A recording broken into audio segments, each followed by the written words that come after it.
Yorana à tous! Après avoir abordé la prévention contre le RAA, EACTU vous retrouve aujourd'hui pour vous parler du dépistage de cette maladie.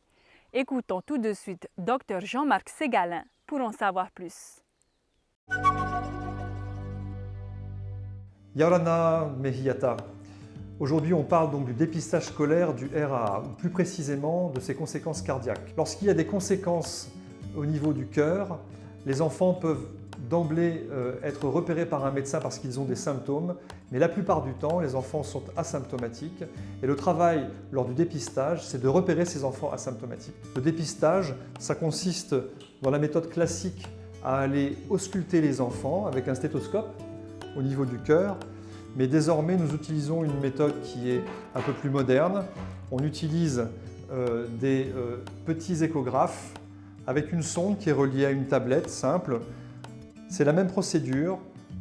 La sonde va être appliquée au niveau du thorax en regard du cœur et ça nous permet d'obtenir des images qui, assez facilement, vont indiquer si le cœur est sain ou s'il y a un risque de séquelles du RAA. Quand doit-on se faire dépister?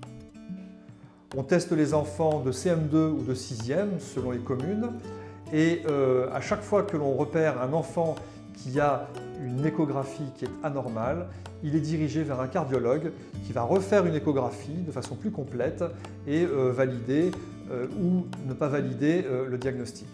L'intérêt, c'est que ces enfants sont pris en charge très tôt et le pronostic s'améliore. Sous traitement, on voit même la régression d'un certain nombre de lésions, ce qui est la preuve de l'efficacité du traitement, qui consiste, on l'a vu, en l'administration de pénicilline par voie intramusculaire, c'est-à-dire sous forme de piqûre.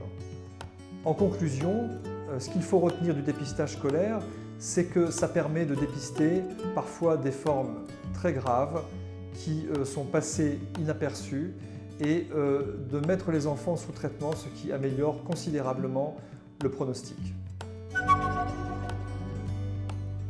Voilà les amis, notre émission touche à sa fin.